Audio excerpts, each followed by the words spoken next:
और अभी इनके प्राक्तन शरीरों के कर्म ऐसे हैं कि अभी पता नहीं कितने युगों कल्पों तक इनको संस्कृति के चक्र में पड़े रहना है।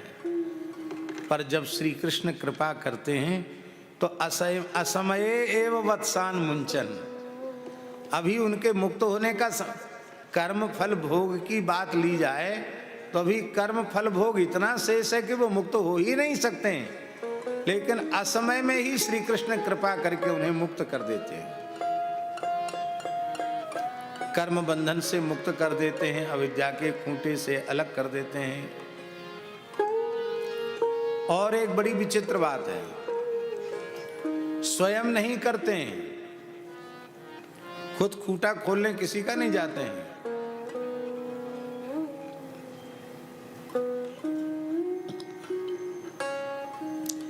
किसको इशारा करते हैं? अपने सखाओं को इशारा करते हैं कि मैं आपको बातन में लगाए भय हूं और तू जाए कि इनके बछड़ा खोल दे। सखा खोल देते हैं। इसका भी बड़ा गंभीर आशय है कि श्री ठाकुर जी स्वयं नहीं खोलते किसी को, अपने स्वरूप भूत संतों को जीव रूपी बछड़ों के पास भेज देते हैं और वे संत जब उनकी वाणी का आश्रय लेते हैं, वे साधक जब संत वाणी का आश्रय लेते हैं तो भले ही उनके कर्म बंधन से छूटने का समय नहीं आया है, पर फिर भी वे कर्म बंधन से मुक्त हो जाते हैं।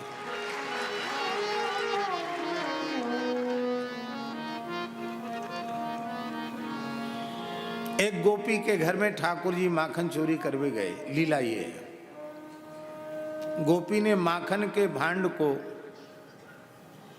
ओखली में रख लिया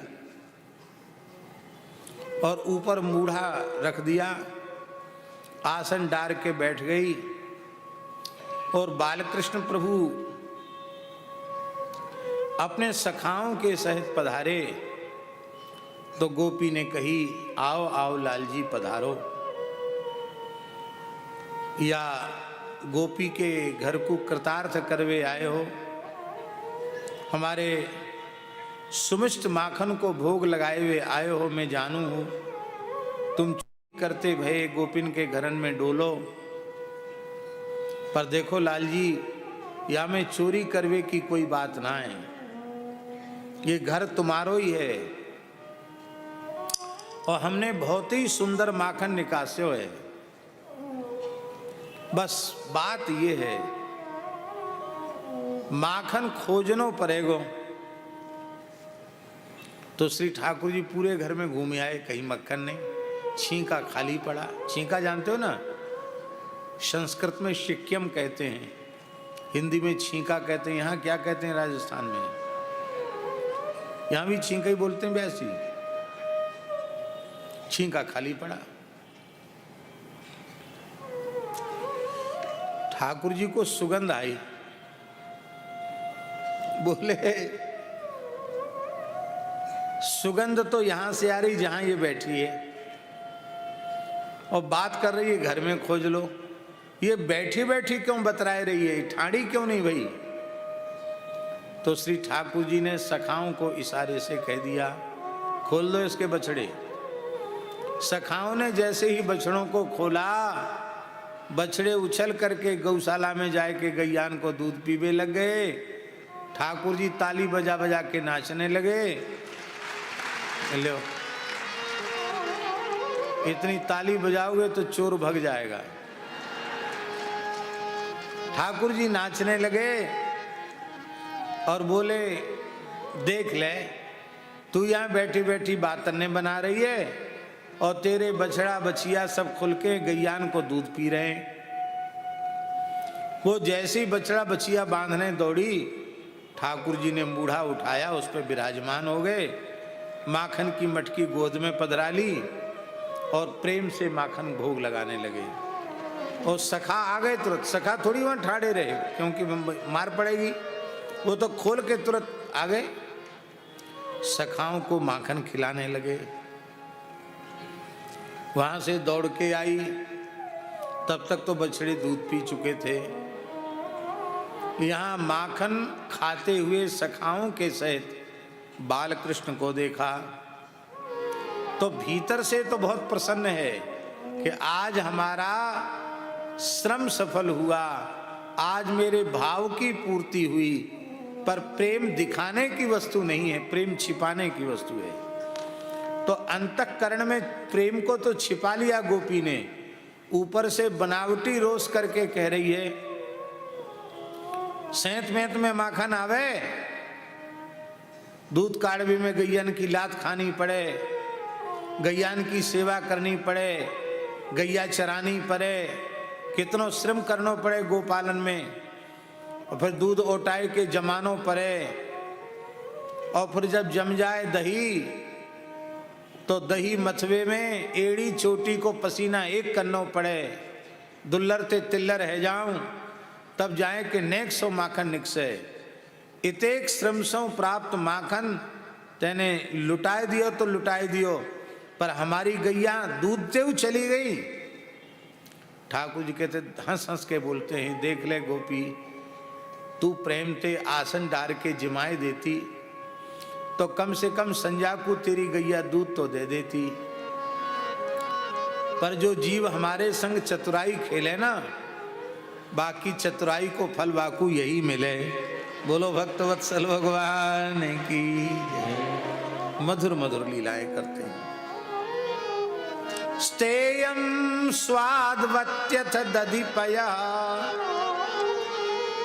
यहाँ जो स्वादवत विशेषण जो है ना, स्वादिष्ट, ये विशेषण सबके साथ है। नवनीत के साथ भी है, दही के साथ भी है, दूध के साथ भी है। और ये स्वाद व्यास जी वेद लक्षणा विशुद्ध भारतीय देसी गाय के गव्य पदार्थ का स्वाद तो अपने आप में अलौकिक अद्भुत होता ही है, उसमें कोई संदेह नहीं है। किंतु पदार्थ के स्वाभाविक स्वाद के सहित साथ यदि भाव का संयोग हो जाए तो भाव के संयोग के कारण उसमें और अधिक स्वाद आ जाता है।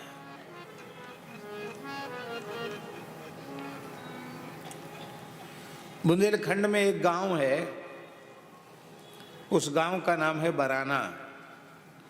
वहाँ पूज्य गुरुदेव भक्तमाली जी महाराज बहुत पधारते थे। वहाँ ठाकुर श्री मुरली मनोहर जी का मंदिर है पहाड़ के ऊपर। महाराज जी के छोटे गुरु भाई पूज्य श्री महंत श्री शिवनंदन दास जी महाराज निर्वाणी अनि अखाड़े के श्री महंत हनुमानगढ़ी के थे, उनका वो स्थान था। वहाँ महाराज जी वर्ष में एक बार दो बार जरूर जाते थे और 20-20 दिन रुकते थे वहाँ। जंगल, पहाड़, विशाल तालाब,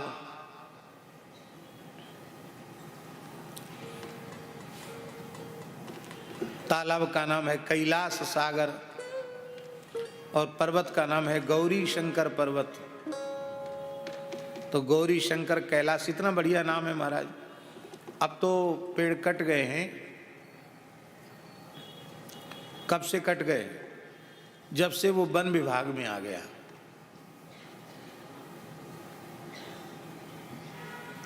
जब तक वो पहाड़ वन विभाग में नहीं था तब तक वहाँ हजारों की संख्या में बिल्व के वृक्ष थे। स्वाभाविक इतने मीठे बेल के फल, बहुत मीठा बेल होता था, छोटा बेल। हम लोग 3-3, 4-4 बोरा बेल वृंदावन लेके आते थे वहाँ से। पूरी गर्मी भर शरबत बनता था, बेल का शरबत। छोटा होता था फल लेकिन बहुत मीठा, अत्यंत मधुर।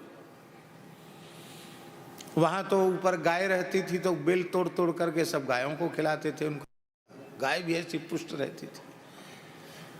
तो कुछ स्वाभाविक कोई विशेषता होगी उस पर्वत की कि उस पर हम समझते हैं कि हमने जो देखा है कम से कम 70-75 हजार तो बिल्व वृक्ष होंगे उसके ऊपर। 1 लाख भी हों तो कोई पता नहीं, इतने और अन्य पेड़। और तो महाराज जी तालाब में खूब तैरते थे, वहां विराजते थे।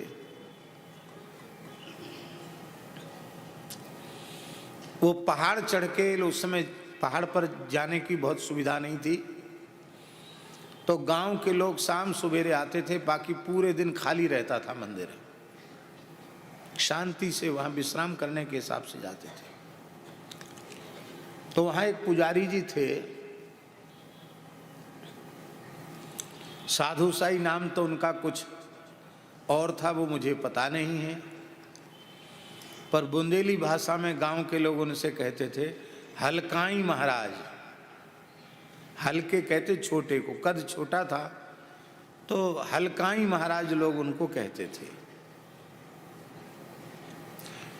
2 बार नित्य पूरा पहाड़ उतर के सरोवर में स्नान करके आना, गीले वस्त्र से भगवान के लिए सरोवर का जल भर के छान के लाना, और अपने हाथ से ठाकुर जी की रसोई बनाना। वृद्ध शरीर था।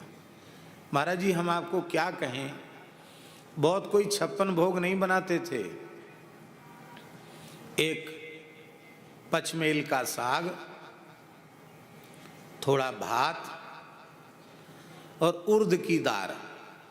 तो उर्द वहीं खेत में हो जाता था, ठाकुर जी के खेत में, तो उर्द की दाल और मोटी मोटी रोटी, जिनको साधुओं की भाषा में टिक्कड़ कहते हैं, और वहीं स्थान की गैया का दूध, उसका घी। तो एकादशी छोड़ के बाकी नित्य के ठाकुर जी का भोग यही था, उर्द की दाल, रोटी, साग और भात। पर हम आपको क्या कहें, ये घटना 30-35 वर्ष पुरानी होगी। इतने लंबे अंतराल के बाद आज तक न तो वैसा उर्द की दाल में स्वाद आया, न वैसा स्वाद टिक्कड़ में आया। आप कहेंगे ऐसा क्या डाल देते थे? हमने महाराज जी को पूछा कि महाराज जी उर्द की दाल तो हम लोग पाते रहते हैं, टिक्कड़ भी पाते हैं, पर यहाँ बिहारी जी के मंदिर में प्रसाद में कुछ अनुपम स्वाद आता है, अनुपम सुगंध आती है, माने खाते खाते पेट भर जाता पर मन नहीं भरता। ऐसे लगता है अलग से कोई जगह होती तो और खा लेते 2-4 टिक्कड़, इतना स्वादिष्ट। तो उस समय पूज्य महाराज जी ने कहा, पंडित जी यह केवल पदार्थ की सुगंध नहीं है, यह केवल पदार्थ का स्वाद नहीं है, ये पुजारी जी के विशुद्ध भाव का स्वाद है।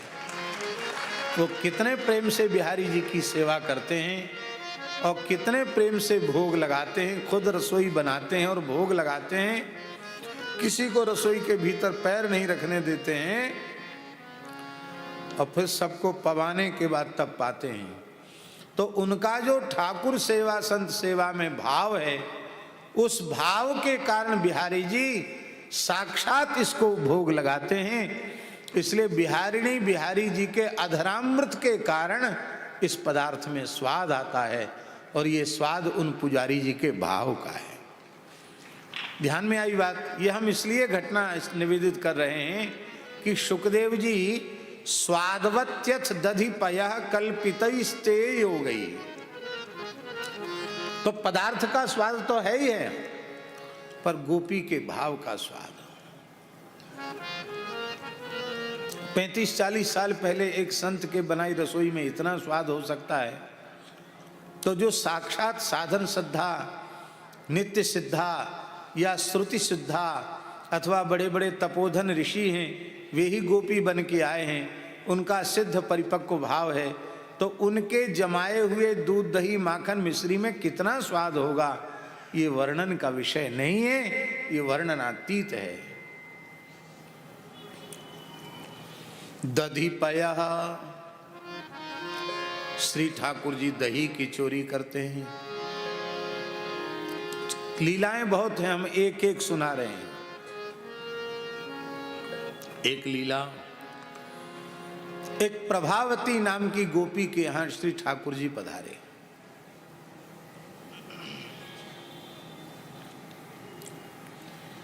गोपी ने बहुत सुंदर गाय का दूध औटा करके, अधौटा करके, अधौटा जानते हैं ना, जैसे 10 सेर दूध है तो उसको चौड़ी कढ़ाई में घोट घोट कर ओटा ओटा करके 10 सेर का 5 सेर कर देना, इस तरह से। अधौटा दूध में सुंदर मिश्री मिलाई और मीठा दही जमाया, मिष्टी दही। बंगाल में कभी खाया हो मिष्टी दही? अब तो हम लोग पथमेड़ा महाराज जी की कृपा से बहुत समय से गोव्रती हो गए, नहीं पहले जब तक गोव्रती नहीं थे तो बंगाली लोग मिष्टी दही लेके आते थे। मिष्टी दही होता है दादा, मिष्टी दही। कुछ दुकानें कलकत्ते में प्रसिद्ध हैं, उनका मिष्टी दही प्रसिद्ध है। लेकिन अब हम भी जानते मिष्टी दही जमाना। वेद लक्षणा गाय का भी सुंदर दूध औटा कर आप मिट्टी की मटकी में अधौटा खूब बढ़िया आड़े हाथ मिश्री डालो, फिर जब हल्का गुनगुना रह जाए तो उसमें जामन डालो और कोरे मिट्टी के पात्र में जमाओ तो रहा सहा जल भी उसमें सूख जाता है। और इसके बाद जब वो दही तैयार होता है महाराज, कपड़े पर दही लेके चले जाओ, हथेली पर दही लेके चले जाओ, औटते औटते दूध गुलाबी जैसा हल्का गुलाबी हो जाता है। क्या दही राम जी, हम क्या बताएं आपको। और उस दही में तुलसी पधराओ तो ठाकुर जी को विलंब नहीं होता आने में, थोड़ा भाव तो जरूरी है। फिर उस दही को किसी ब्राह्मण को पवाओ, किसी संत को पवाओ तो आशीर्वाद की याचना नहीं करनी पड़ेगी। ऐसे यजमान को रोम रोम आशीर्वाद देगा तो इतना बढ़िया दही खिलाता है। ये है मिष्टी दही। तो बालकृष्ण आरोगेंगे, इसके लिए बहुत सुंदर से अधौटा दूध जमा करके मीठा दही बनाया और सुंदर भांड में कोरी मटके में उसको जमाया। जमाकर श्री कृष्ण का ध्यान करने लगी, व्याकुल हृदय से आवाहन करने लगी। बालकृष्ण प्रभु पधारे, अकेले, सखाओं के साथ नहीं, अकेले आए। इधर उधर से ताका झांकी की कि कहीं कोई देख तो नहीं रहा है, और भीतर प्रविष्ट, अंतर्गृह में प्रविष्ट हो करके दधि भांड को अनावृत किया और अपना हस्त कमल दही भांड में पधराया और ऊपर की मोटी मोटी 2-3 सूत मोटी मोटी मलाई, अधौटा दूध की मलाई क्या कहना, नारायण जी तो सब जानते हैं, ये तो गायों के बीच में रहते हैं। गैया की सेवाई करने वाले जानते हैं भैया दूध दही को स्वाद, बाकी कार्य प्रवचन करने वाले लोग नहीं जानते हैं, न सुनने वाले। इसलिए गव्य पदार्थ से ठाकुर जी को तृप्त करना हो और उसका प्रसाद रूप में अनुभव करना हो तो वेद लक्षणा भारतीय देसी गायों का पालन अवश्य करो, उसी से भगवत सेवा करो, वही आहार के रूप में लो। आज कोटा के एक महानुभाव आए, हमारे व्यास जी ने भेजा उनको। तो गो आधारित कृषि पर बहुत बड़ा कार्य, बहुत सुंदर कार्य भगवान उनसे संपादित करा रहे हैं, पर इसकी आवश्यकता है। उन्होंने एक बात इतनी विलक्षण कही कि पहली बार खेती करने में रासायनिक खादों के प्रयोग से जितना अन्न उत्पादित होता है उतना या उससे कुछ सवाया अन्न तो हम वह पद्धति तक पहुंच चुके हैं। उस पद्धति से, देसी पद्धति से यदि खेती की जाए तो उतना अनाज पहली फसल में मिल जाएगा। बहुत ऊंची बात है, इसका प्रचार प्रसार होना चाहिए और केंद्र और प्रदेश सरकारों की ओर से ये विधान बनना चाहिए। इस प्रकार से पूर्ण रसायन मुक्त गो आधारित कृषि करने वालों को सब्सिडी दी जाए और उनको सरकार पुरस्कृत करे, उनको विशेष प्रोत्साहित करना चाहिए, उनको विशेष राशि दी जानी चाहिए, बहुत जरूरी है। तो महाराज जी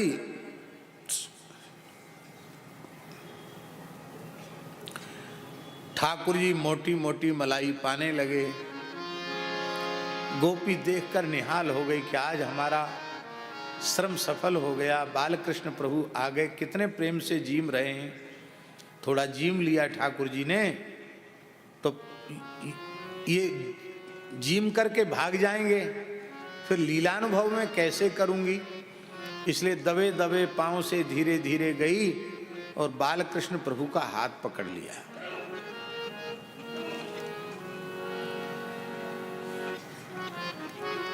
तो ठाकुर जी हैं, नटवर नागर हैं, ऐसे भोरे बन गए। मैया मेरी कलाई काय को पकड़ रही है। गोपी बोली, अरे लाला कन्हैया तो आंखन ते कछु कम दिखे का। मैं तेरी मैया यशोदा नहीं हूं, मैं प्रभावती गोपी हूं। अच्छो, अब मैं तो भोरो हूं, मैंने तो ही अपनी मैया ही समझो। अब वो वात्सल्य भाव की है, प्रसन्न हो गई कि मुझे मैया मान लिया प्रभु ने। हाँ वैसे तो तुम हमारे ही लाला हो, कोई बात ना है। यहाँ अंधेरे में बैठ के क्या कर रहे हैं। ठाकुर जी बोले, हम तेरे घर में थोड़े ही आए, हम तो अपने घर के धोखे चले आए और तू हमने अपनी मैया समझी और ये घर मैंने अपनों समझो, यही लिए में चलो आए।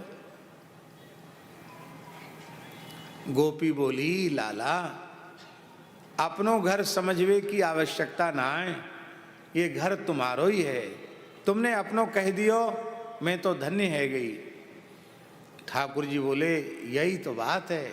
हाँ तू अपनों कछु नहीं माने, सर्वस्व हमारो ही माने, तो अपनी वस्तु में काहे को संकोच, यही लिए तुम्हें चलो आयो। चित्त भी इनकी पट इनकी। तब गोपी बोली, अच्छा चले आए तो बड़ी कृपा की, आप अपने घर में आए, पर यहाँ एकांत में क्या कर रहे। ठाकुर जी बोले, देख तेरी उम्र बढ़ गई, बड़ी है गई, बड़ी बूढ़ी है गई, हमें ऐसा लगे तो आँखन से कछु कम दिख है, और अकेली है, घर में कोई बहू है नहीं जो कछु काम धंधे में सहयोग करे, अकेले सब तो करना पड़तो हो वो, और इतनी बड़ी गृहस्थी अकेले कैसे संभाले। तो मेरे मन में दया आई कि मैंने गृहस्थी को काम देख लूं। तो मैंने आए कि हाँ कहा देखो कि तेरे दही में निगम चेंटी चढ़ रही, चेंटी चेंटी चढ़ रही। मीठा दही है ना, मीठे दही में और ज्यादा मिठास के कारण। तो मैंने सोचो ये तो बड़ी बुरी आंखन ते कम दिख है, चेंटिन के सहते ही मत देगी। तो मैंने फिर बड़े प्रेम से चेंटी निकासी। गोपी बोली, झूठ बोल रहे हो, चेंटी निकली चेंटी। कहाँ है चेंटी?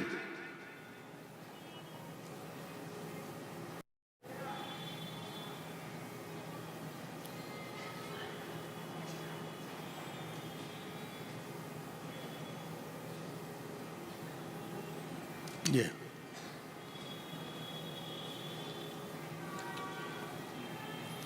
कहाँ है चैंटी? बालकृष्ण प्रभु बोले, अब का चैंटी धरी, वो सबरी गई अपने बिलन में घुस गई। चलो अच्छी बात है, एक चैंटी नहीं है, सब बिलों में चली गई, और अच्छी बात है। पर चैंटी बीनवे में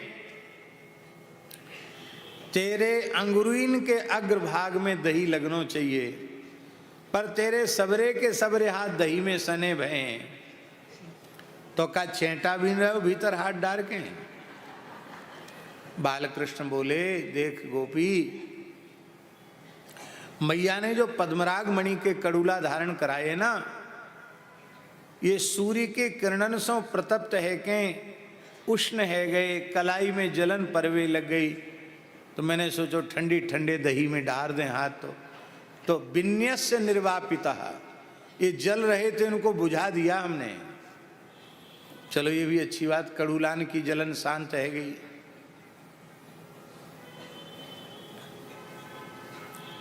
फिर कहा भयो, बोले फिर कहा भयो, और तू आगे बोल। बोले लाल जी ज्यादा बातन ने मत बनाओ, मोहड़े पे दही कैसे लग रहे हो। तो बालकृष्ण प्रभु बोले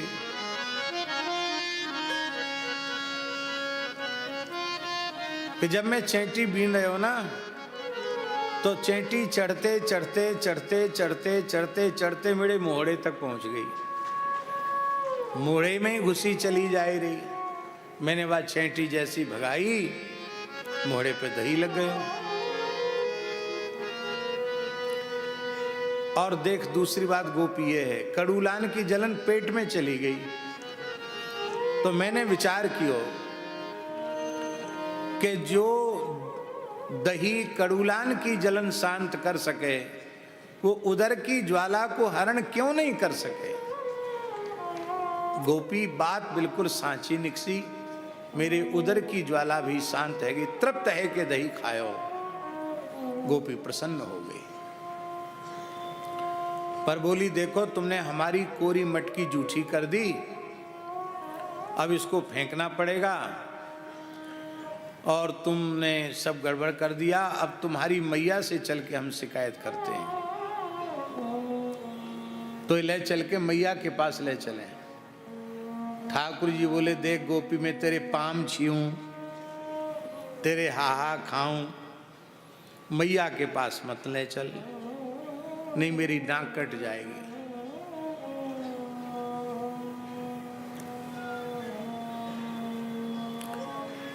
गोपी बोली जब चोरी करो तो नाक को विचार क्यों करो कि नाक कट जाएगी। जो नकटा होए वही चोरी करें, नाक वाले लोग चोरी करें का। आज तो मैं जरूर ले चलूंगी। ठाकुर जी बोले तू घर को सबरो काम आज हम पे ही करवाए ले। बोले घर के काम धंधे के लिए मैं अकेली बहुत हूं, आज तो ले जाऊंगी। हाथ पकड़ के ले चली। श्री ठाकुर जी ने कहा देख कान खोल के सुन ले प्रभावती, मैं सत्य संकल्प हूं, मेरे संकल्प के विरुद्ध तू कार्य नहीं कर सकती है। हाँ, मैं यदि संकल्प करूं कि तू मुझे पकड़ के नहीं ले जाएगी तो नहीं ले जा सकती है। गोपी बोली ले गई तो, ठाकुर जी न ले जा पाई तो।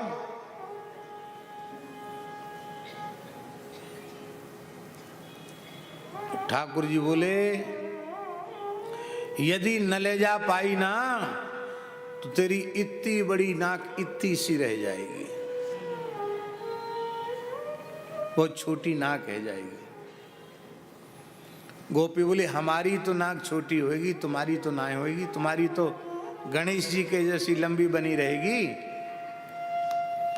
आज मैं मानूंगी नहीं, ले चलूंगी। श्री ठाकुर जी चल रहे हैं।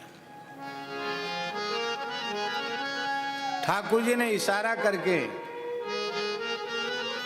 प्रभावती के बालक को बुला लिया, जो श्री कृष्ण का समवयस्क था, समान अवस्था का था। वो पीछे पीछे चलने लग गया। ठाकुर जी ने लीला परिवर्तन किया। बोले देख गोपी,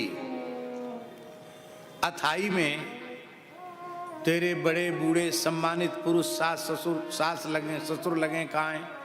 वे सबरे के सबरे बैठे हैं, और तू सिंघनी की चाल चली जा रही है। अरे नेकाज बहन की लाज शर्म कियो कर, ने घूंघट लंबो कर ले। गोपी ने घूंघट लंबा कर लिया। अब मुरलीधर जी, आजकल की माताएं उतनी मोटी ओढ़नी नहीं ओढ़ती हैं। पुराने जमाने में जड़ी का काम होता था, तो सोने चांदी का जरी का काम पतले कपड़े में संभव नहीं है, मोटा कपड़ा होता था। एक से एक मूल्यवान वस्त्र बनते थे। अभी कुछ समय पूर्व की बात है, सरकारी तौर पर ओरछा में राम राजा सरकार की रजवाड़े समय की पोशाक का मूल्यांकन कराया गया तो कहते जाने कितने करोड़ की पोशाक वो सिद्ध हुई। सोने के तार थे और हीरे का काम था उस पर, शुद्ध बसरा के मोतियों का काम था। पुराने वो कपड़े की आयु पूरी हो गई लेकिन वो चीज तो बहुत मूल्यवान है। तो पहले माताएं जो ऊपर से ओढ़नी ओढ़ती थी, जड़ी का काम होने से वो मोटी, तो ऐसी लंबा घूंघट ठाकुर जी ने करवा दिया। अब इधर इधर दिखे नहीं, केवल सामने का थोड़ा थोड़ा दिखे। तो श्री ठाकुर जी ने कहा, देख गोपी, तू बड़ी दयावती है, नेक दया कर। तेरे हाथ खेती पाती को, गैयान की सेवा को काम करते करते कठोर रह गए हैं और मेरी कलाई बड़ी नरम है। तैने कसकें पकड़ राखी, मेरी कलाई बड़ी पीड़ा है रही है। तू ऐसो कर, या कलाई है छोड़ के या कलाई है पकड़ ले। उसने सोचा ये तो सामान्य बात है, दूसरे हाथ छोड़ के यह हाथ पकड़ना, अच्छा ठीक है। तो ठाकुर जी ने वो हाथ छोड़ा और उसका हाथ पकड़ा और उसी के बालक के हाथ को पकड़ा के धीरे से वहां से 9-2-11 हो गए, भाग गए। और भाग करके नंद महल में जाके पौड़ गए, सैन कुंज में। सोना थोड़ी ये नाटक करना है सोने का। वहां जाके पौड़ गए और पौड़ते ही रोए लगे। मैया बोली, कन्हैया कन्हैया, अरे मैं तो सोच रही कि बाल भोग करके कलेऊ करके तू बाहर सखान के संग खेलवे गयो और तू तो घर में ही पर्यो पर्यो रोए रहे होए। मैया गयो तो सही में, पर मेरी तबीयत आज कछु ढीली ढाली सी ही, हल्की तबीयत ही यासों आए कि मैं तो सोए गयो। तो रोए क्यों रहे हो? मैया कहा बताऊं, 2 बिलैया लड़ती लड़ती भरी आई, एक बिलैया मेरी ऊपर ही कूद पड़ी। देख मैया खोसा मार के चली गई। अरे दारी बिलैया कहाँ से चली आई? ठाकुर जी को गोद में ले लिया, ऐसे फूकवे लगे। माताएं ऐसे करती हैं बच्चों को संतोष देने के लिए। भूख लग रही है? हाँ मैया भूख लग रही है। बढ़िया मिश्री युक्त माखन और रोटी ठाकुर जी को दे दी। ठाकुर जी प्रेम से माखन रोटी पा रहे हैं। तब तक ये प्रभावती गोपी अपने ही बालक को हाथ पकड़ के ले आई और बोली, मैया तुम हमारी बातन पे विश्वास नहीं करो, आज हम तुम्हारे लाला को रंगे हाथ पकड़ के लाई हूं। मैं आज आपके लाला को रंगे हाथ पकड़ के लाई हूं। मैया बोली, हमारो लाला तो सवेरे तक गए हुए ना है, अब ही सोए के उठोए और अब रोटी खाए रहो। कन्हैया तू या के घर में कब गयो? ठाकुर जी भीतर से माखन रोटी खाते हुए आंगन में पधारे, प्रांगण में, और बोले, देख ले मैया, याई के बालक चोरी करें, नाम हमारो लगे। 9 लाख गैया जाके घर में दूध देवे वारी हों, छाछ धरवे की जगह नहीं होए, माखन के अंबार लग रहे हों, और वहाँ ब्रजराज को पूत चोरी करवे जाएगा। मैया तू बड़ी भोरी है, बातन में आए जाए। मैया ने कही, ए लठिया उठाऊंगी, हमारो बालक कहूं चोरी करवे जाए नहीं, आए नहीं। अब उसको होश आया, ये सामने रोटी खा रहे हैं तो मैं किसका हाथ पकड़े हूं।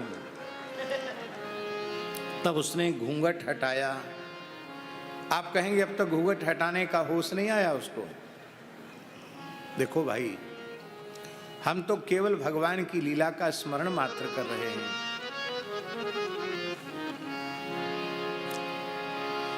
इनकी एक मुस्कान किसी को दिखाई पड़ जाए, एक झलक इनकी मिल जाए।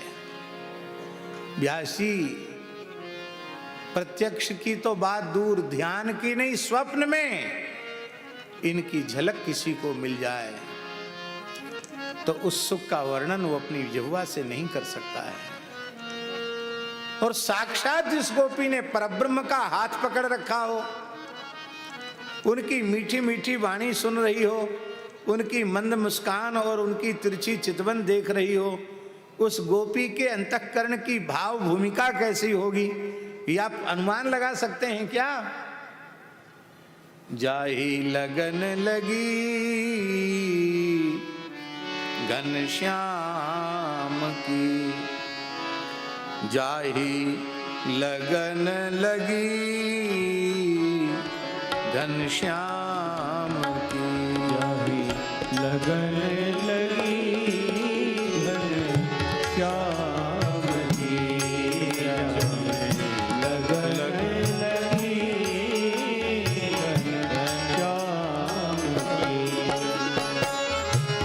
धरत है पग परत है की कहूँ, भरत है पग परत है किहूँ, सुधि नहीं तन छाया घाम की, सुधि नहीं तन छाया घाम की, जाही लगन लगी घनश्याम की, जाही लगन लगी घनश्याम की। आहा।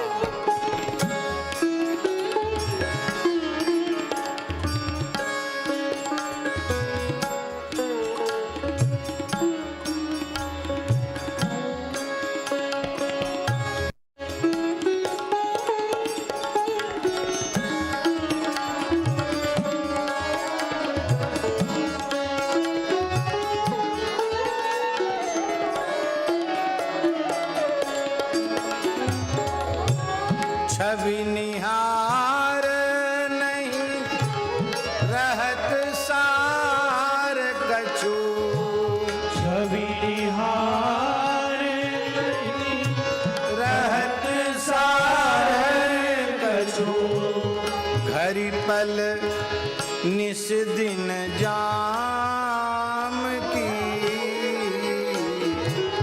घरी पल निस दिन जाम की, जित मुँह उठे, जित मुँह उठे तितई उठी धावे, जित मुँह उठे तितहि भावे, सुरती न छाया धाम की,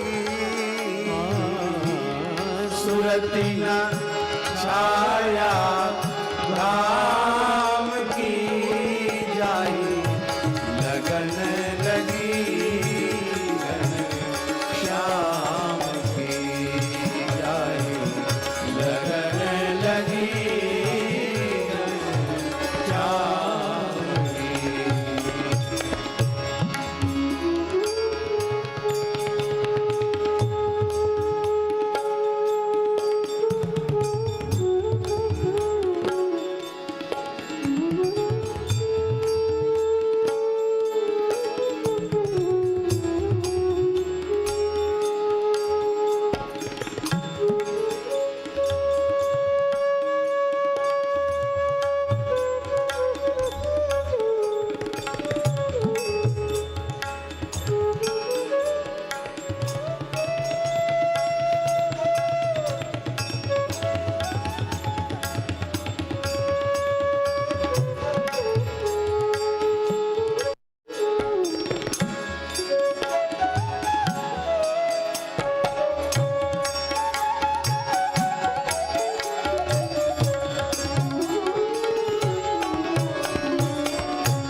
तो उसको लगन लगी भई है, आप कहते घूंघट उघारने का।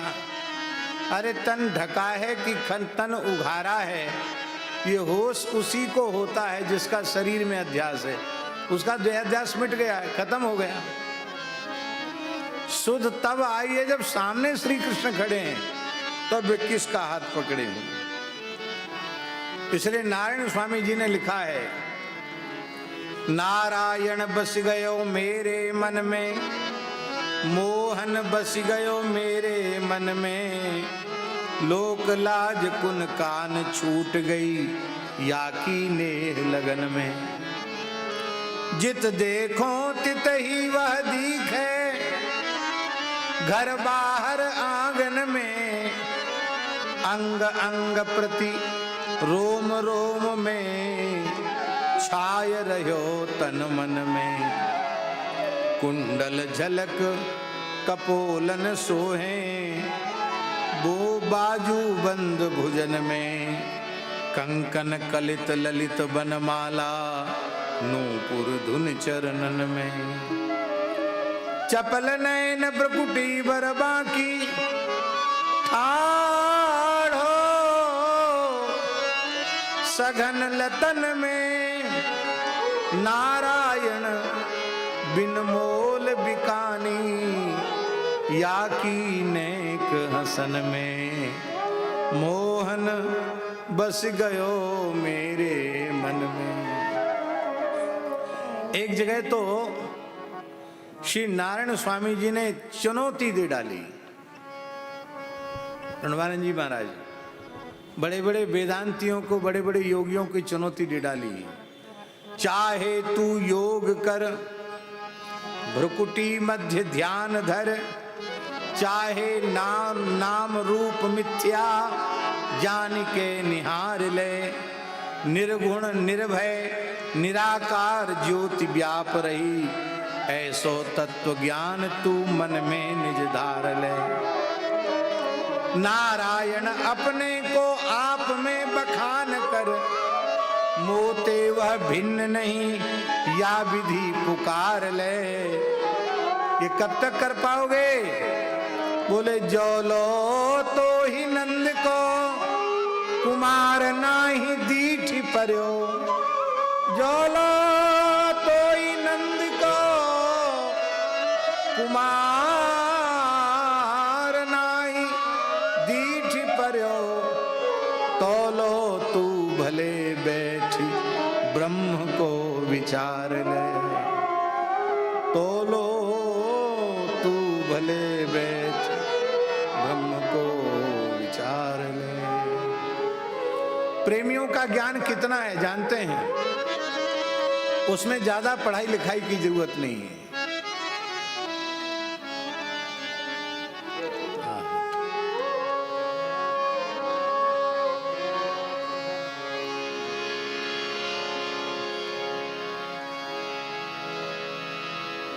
जय जय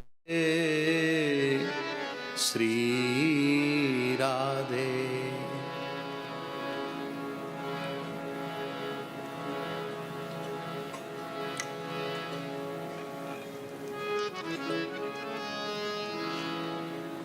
इतना ही ज्ञान ये हमारे अपने कैसा है? ठाकुर नंद किशोर हमारे ठकुराइन।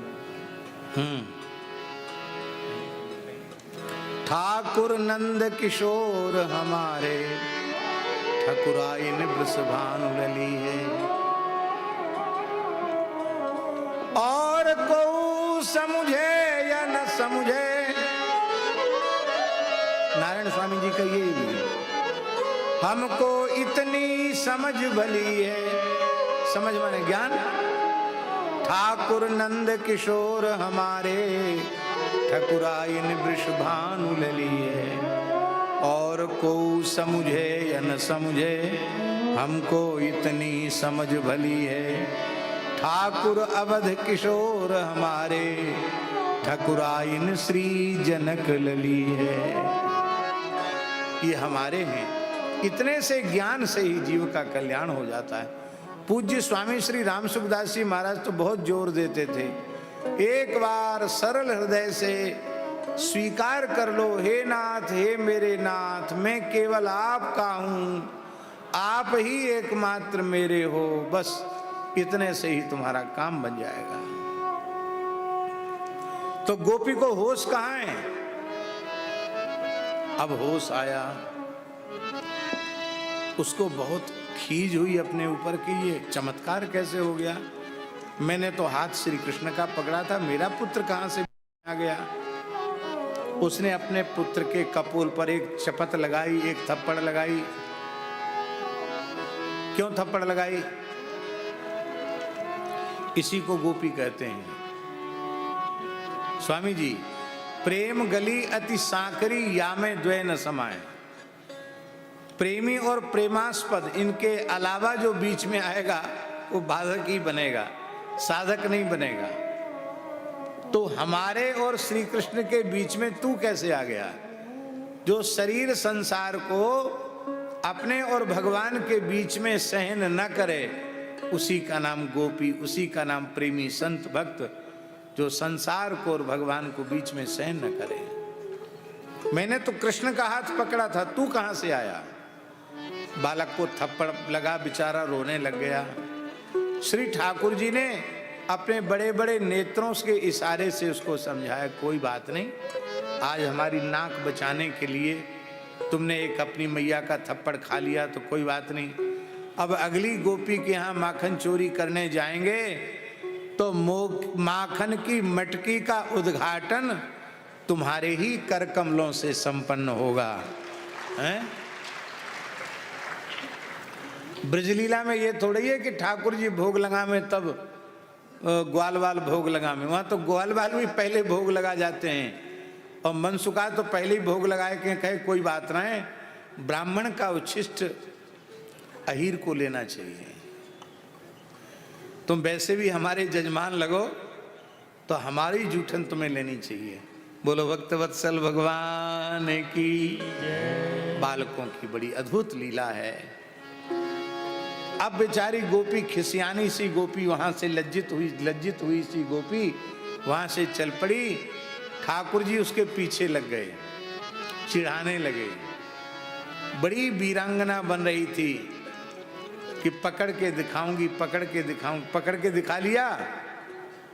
अब कान खोल के सुन ले, बढ़िया ते तैयारी करियो, मैं फिर तेरे घर माखन चोरी को आऊंगो, और अब की बार तेने मैया को पकड़ के दिखाए की कोशिश करी ना, तो कान खोल के सुन ले, अब की बार तो तेरे हाथ में तेरे पुत्र को हाथ पकड़ायो, अब की बार तेरे खसम को तेरे हाथ में पकड़ाऊंगो, तब तेरी बड़ी जोर की हंसी होगी।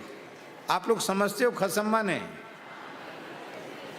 यहाँ भी राजस्थानी में भी बोलते हैं क्या? नहीं बोलते हैं क्या?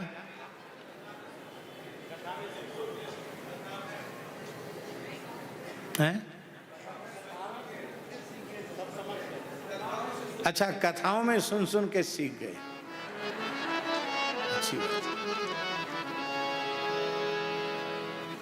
संत वाणी में भी खसम शब्द खूब आया।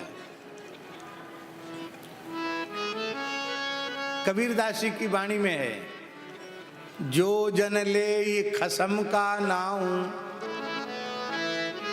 जो जन ले खसम का नाऊ, तिनके सद बलिहारी में जाऊं। जो मेरे खसम, मेरे राम जी का नाम लेता है, मैं उनकी बलिहारी जाता हूं। मलुकदास जी ने भी एक जगह ठाकुर जी को खसम कहा।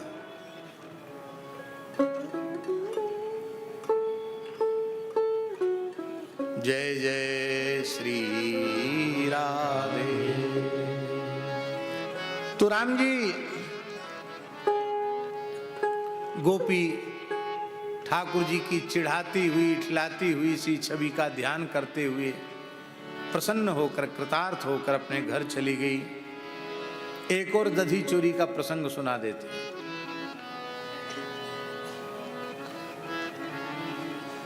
घड़ी देखने के लिए चश्मा लगाया।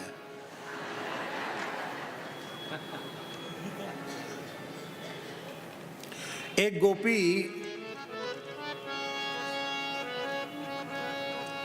उसने सखियों की गोष्ठी में शपथ ली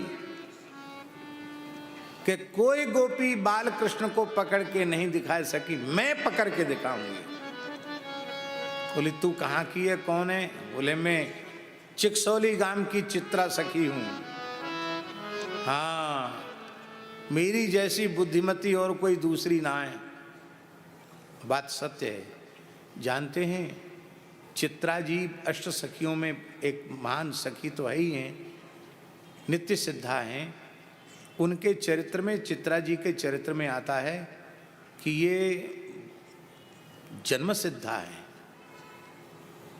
और इनको समाधि सिद्ध है। ये जन्म लेते ही समाधिस्थ हो गई थी,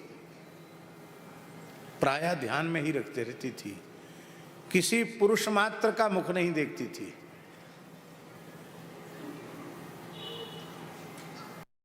सरस्वती की श्रेष्ठ उपासिका थी, सरस्वती के मंत्र का जप करती रहती थी और सरस्वती ने उन्हें प्रकट होकर प्रत्यक्ष दर्शन दिया था।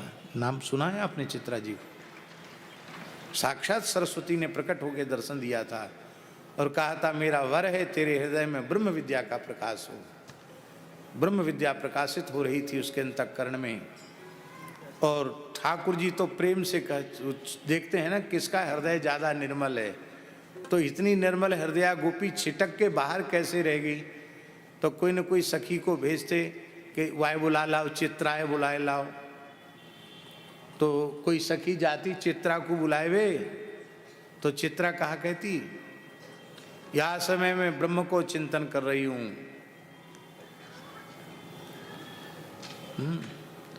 मैं आज समय अथा तो ब्रह्म जिज्ञासा कर रही हूँ, वेदांत में अमुक विषय का अनुसंधान कर रही हूँ, ऐसा कहती थी। मेरे पास फुर्सत नहीं है।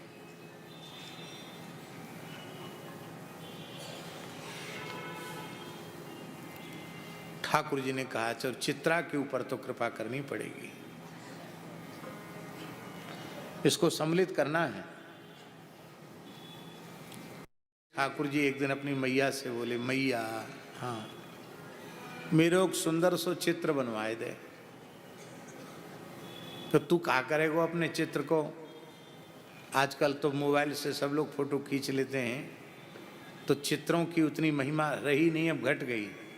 पहले हाथ से बनते होंगे, बड़ी मुश्किल से एक आध चित्र तैयार होता होगा और लोग कहते होंगे जीते जी चित्र क्या रखना, मरे के बाद स्मृति में रहे कि ऐसी शक्ल सूरत थी, वो लोग रखते थे।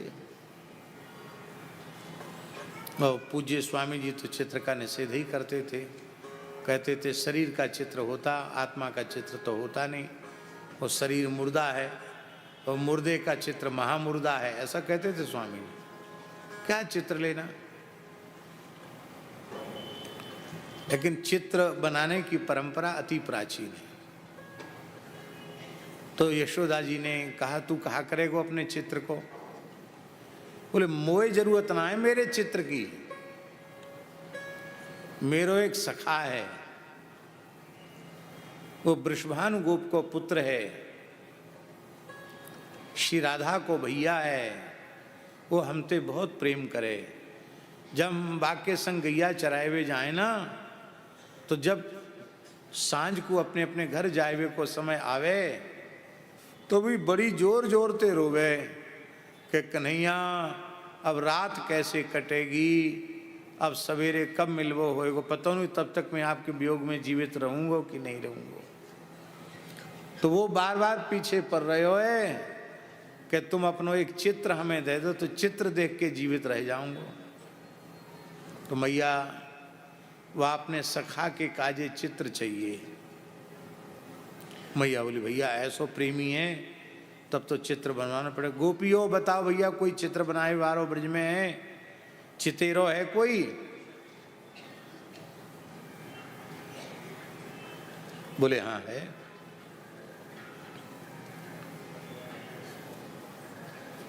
कौन है चित्रकार? आओ महाराज जाओ पधार। इधर ही लगा दो, यहाँ यहाँ इसी जगह लगा दो। बस बचेंगी। और आगे कर दो थोड़ा, बस बस बस बस बस।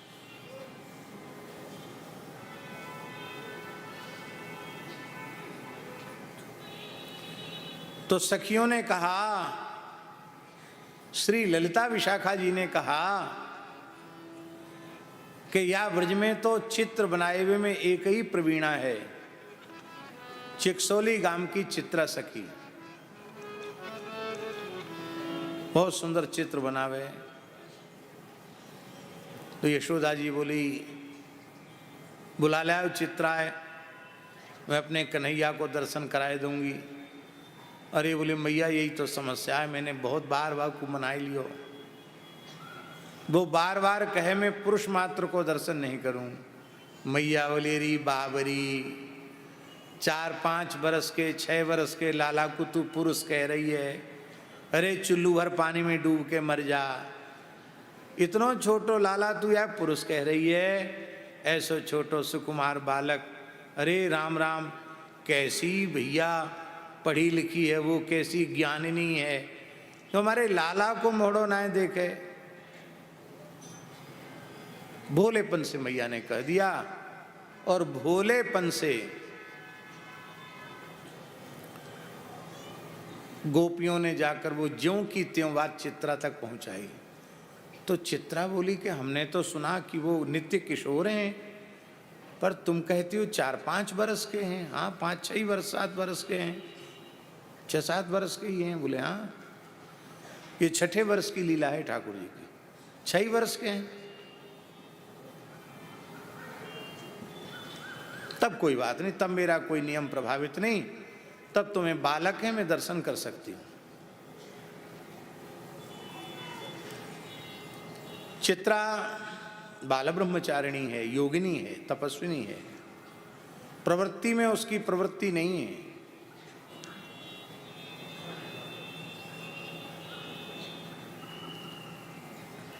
हृदय से परम वैराग्य संपन्ना है चित्रा। अब चित्रा जी आई व्यास जी, और ठाकुर जी से कहा मैया ने, लाला ने समर के ठाणो है जा। तो ठाकुर जी 3 जगह से टेढ़े होके बंसी लेके खड़े हो गए। अरे तेरी ऐसी फोटो आ जाएगी, नेक सीधो ठाणो है जा। मैया मोई सीधो ठाणो है वो ना आवे, मैं तो ऐसो ही अच्छो लगूं। बोलो भक्तवत्सल भगवान की, त्रिभंग ललित भगवान की जय। तो ठाकुर जी 3 जगह से टेढ़े खड़े हो गए। वह बेचारी कल्पना नहीं कर सकती थी कि ऐसा दिव्य स्वरूप भी हो सकता है क्या। ठगी सी रहेगी चित्रा, पलक गिरना बंद हो गए। चरण से लेके मुखारविंद तक, मुखारविंद से चरण तक। मन में सोचने लगी, हाय हाय धिक्कार है, ऐसे श्री कृष्ण का दर्शन इतने विलंब से क्यों हुआ। इतने वर्ष व्यतीत हो गए जन्म के बाद लीला करते करते, आज पहली बार मैंने देखो है। पश्चाताप के सिंधु में डूब गई। कितने सुकुमार हैं, कितने सुंदर हैं। चला गया ना ज्ञान ध्यान, हैं? ज्ञान ध्यान चला गया कि नहीं चला गया। इसलिए भगवत ऋषि जी कहते हैं, लकी जिन लाल की मुस्कान, तिन्हि बिसरी वेद विधि जप जोग संयम ध्यान। नोम नेम व्रत आचार पूजा पाठ गीता ज्ञान, रसिक भगवत दृगदई असी ऐंच के मुख म्यान। लकी जिन लाल की मुस्कान। अब आ तो गई चित्रा, घर में लौटे, लेकिन अब चित्र बनाए कैसे। वो बार बार ध्यान करके समाधि में चली जाए। भाई चित्र बनाने के लिए तो समाधि से बाहर आना पड़ेगा कि नहीं। सब पूजा पाठ छूट गया। अहर्निश केवल करुमन नंद नदन को ध्यान। केवल नंद नदन का ध्यान ही रह गया, बाकी सब भूल गया। अब जसोदा जी के रोज संदेश पहुंचे, चित्र बन गए हो तो दे जाओ। तगादो करते करते महीनान बीत गए। चित्रा जी आई, रोते हुए चित्रा जी ने कहा, मैया मैं आपके लाला को चित्र नहीं बना सकूं। हमारे ब्रज में कहते हैं, सखी ऐसो सुंदर नाही में सब जग हेरो, सखी ऐसो सुंदर नाही में सब जग हेरो, बिन देखे श्याम द्रिगन में छायो अंधेरो। इसी पद में आता है, ऐसो कौन चितेरो, ऐसा कौन चित्रकार है जो इनका चित्र बना सके। यशोदा जी बोली, देखो मेरो लाला रोवे लग गए हो कि अब तक चित्रा जी ने मेरो चित्र नहीं बना, एक आध बार और प्रयत्न करो, कोई बात नहीं, हम 10-5 दिन और प्रतीक्षा कर लेंगी, पर हमारे लाला को चित्र अवश्य बनाओ। पहुंच तो गई ललिता जी अपनी रंगशाला में, लेकिन रोने लगी। ललिता जी ने कहा, विशाखा जी ने कहा, हे चित्रा जी तुम क्यों रोवो, 1000 कल्प में भी कृष्ण का चित्र तुम नहीं बना सकती। क्यों?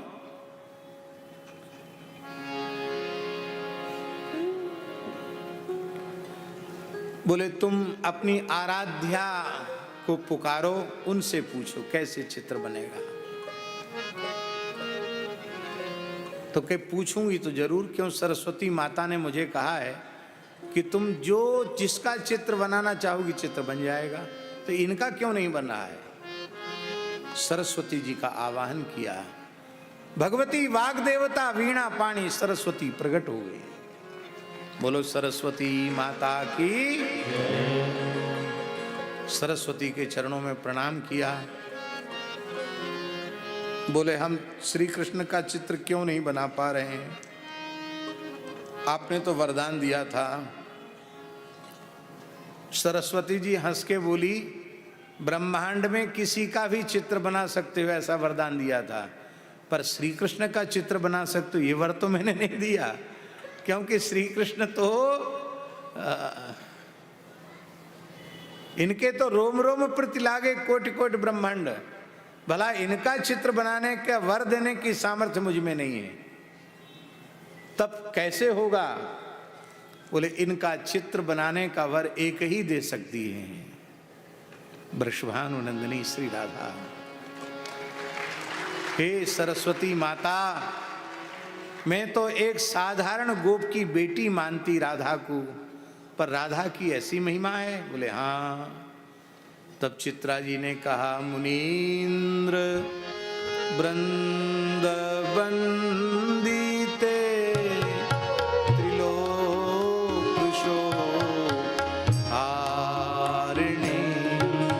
प्रसन्न वक्त्र पंकजे निकुंज भू विलासिनी।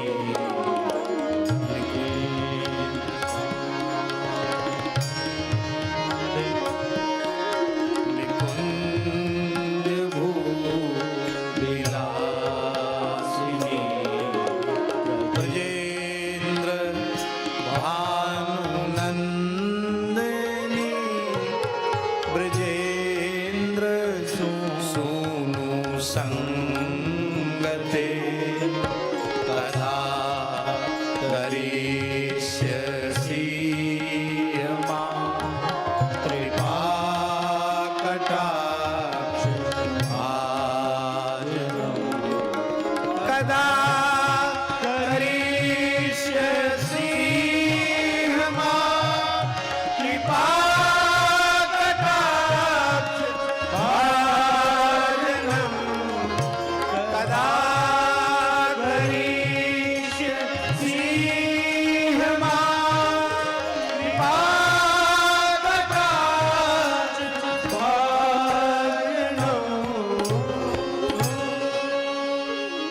गिरिराज जी में कथा चल रही थी तो ब्रजवासी संतों की आज्ञा से उनके आग्रह पर हमने इसको गाया था वहाँ की कथा में। अभी व्यास जी ऐसी स्थिति है, ब्रज के प्रायः संत रोज इसको सुनते हैं। ऐसे संत जिनको मोबाइल का कोई काम नहीं, वो भी इसी को सुनने के लिए मशीन रखते हैं और सुनते हैं रोज। बड़ा अद्भुत है। कदा करिष्यसि माम कृपा कटाक्ष भाजनम। राधा रानी प्रकट हो गई। बोलो राधा रानी की जय। अब महाराज जी, अभी तक तो ठाकुर जी के रूप का जादू चढ़ा था। अब जब तप्तकांचन गौरांगी श्री राधा रानी का दर्शन किया, तब समझ में आया कि ऐसा भी सौंदर्य हो सकता है। तभी तो परब्रह्म परमात्मा नंद नंदन श्री कृष्ण न्योछावर हो गए हैं राधा रानी पर। धन्य है। रोते हुए चित्रा जी ने चरण पकड़ लिए। हे स्वामिनी, मेरे अनंत अपराधों को क्षमा करो, अब हमें अपनी शरण में लेकर अपनाओ। राधा रानी ने अपने हृदय से लगा करके कहा, प्रिय सखी चित्रा, तू मेरी 8 सखिन में स्थान पावेगी। आज भी चित्रा सखी का मंदिर है, चित्र बिहारी चित्रा सखी का मंदिर है। चिकसोली गांव है चित्रा सखी का। गए कभी चित्रा सखी के गांव? बरसाने से लगा हुआ है चिकसोली गांव, चित्रा सखी का मंदिर है।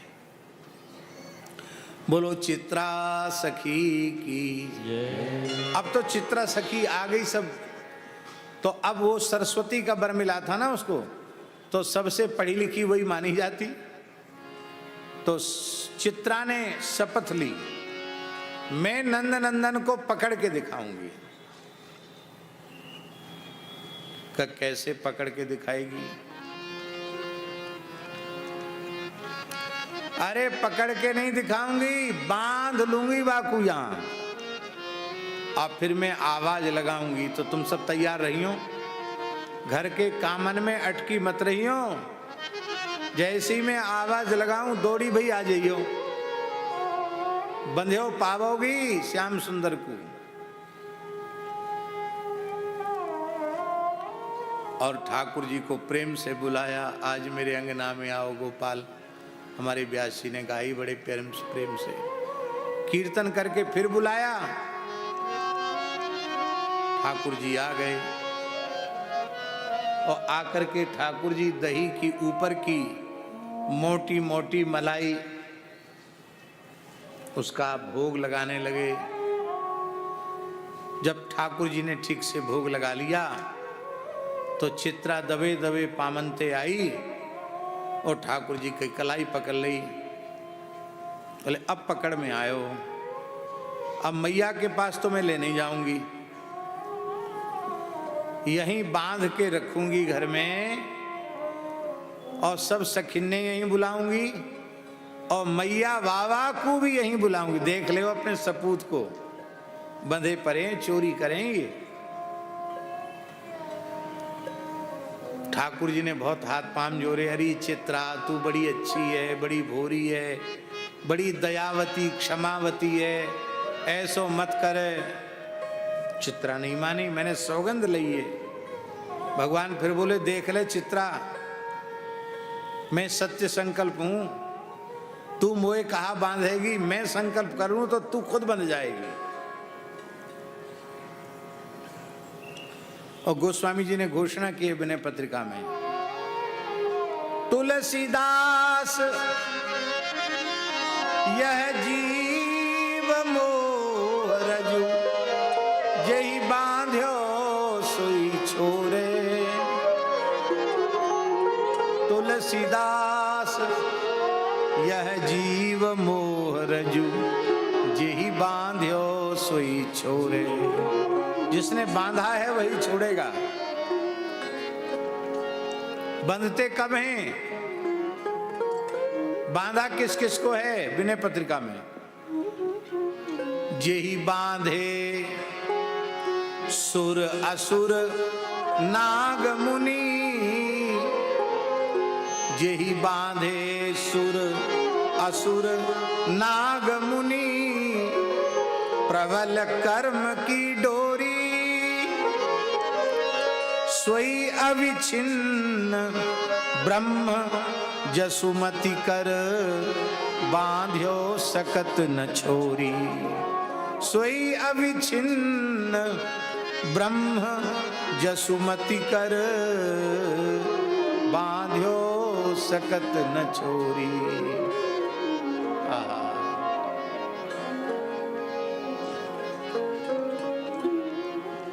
बोले तुम कितनी चतुराई की बातें बनाओ, आज तो मैं बांध के रहूंगी। तो ठाकुर जी ने कहा तो ये बांधवो आवे? बोले बहुत बढ़िया बांधवो आवे।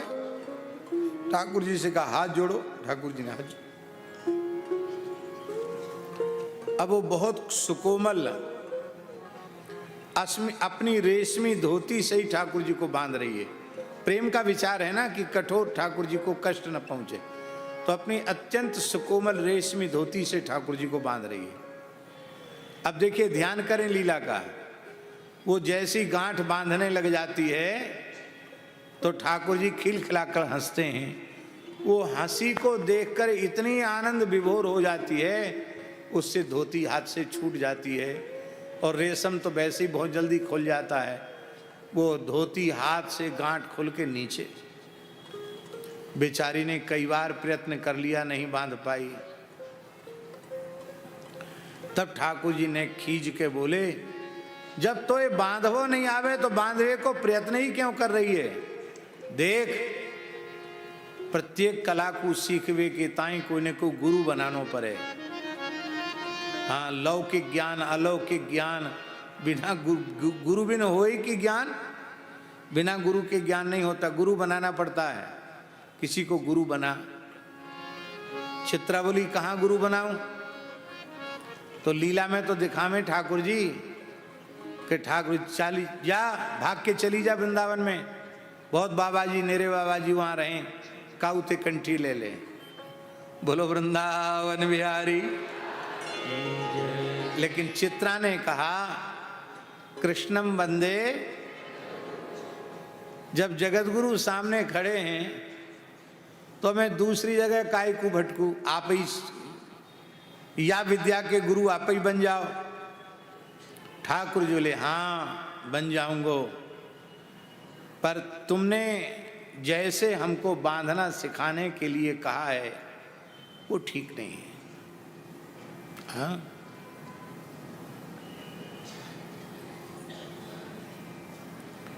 गुरुओं को ऐसे आदेशात्मक में कहा जाता है, सिखाओ, ऐसे बोला जाता है। चित्रावली तो कैसे बोलूं? बोलो श्री श्री गुरु महाराज 1008 अमुक तमुक उपाधि लगा के तब बोलो कि हे गुरुदेव कृपा करके मोह चेली को बांधवो सिखाए दो। ये बाल लीला है ठाकुर जी की। और जैसे जैसे मीठी मीठी वाणी में ठाकुर जी बोलते हैं, गोपी वैसी वैसी बात दोहराती है। अब बोले अब तू हाथ जोड़, मैं तो बांधवो सिखाऊं। तो ठाकुर जी ने हंस हंस करके गोपी को बांध दिया। 1 गांठ 2 गांठ 3 गांठ, ये भुर्र गांठ। कोई भुर्र गांठ कहाँ से? बोले गुरु सिखावे तब खोले। बोले अब मैं सीख गया हूँ, सीख गई हूँ, अब तू खोल। तो महाराज यह बात सुनकर के बहुत ध्यान दें। ये बात सुन के ठाकुर जी बोले यद्यपि मैं पढ़ा लिखा नहीं हूँ, बात सच्ची है, लेकिन इतना बुद्धू भी नहीं हूँ कि खुद बंधने के लिए मैं तुम्हें खोल दूँ। हाँ, राजस्थान में ऊंट बहुत होते हैं।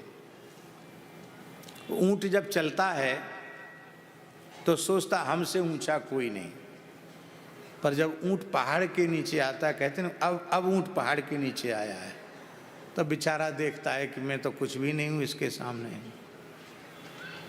तो ऐसे ही है। ठाकुर जी बोले अब देख लीला।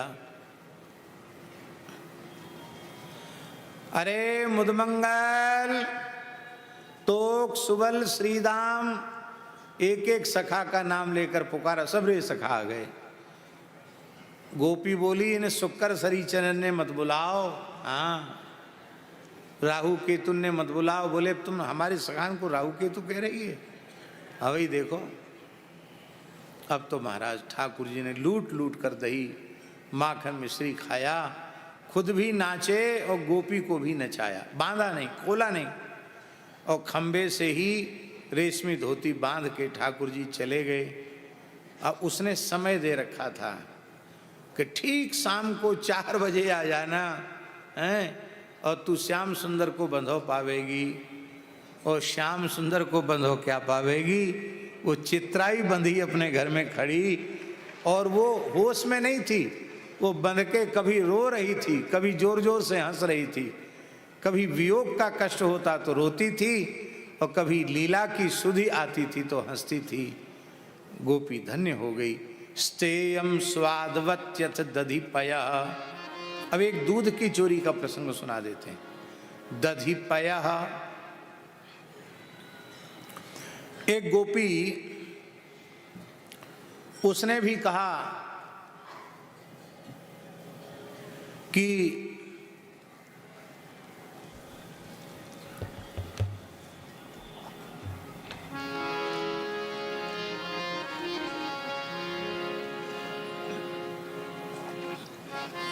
किसी भी स्थिति में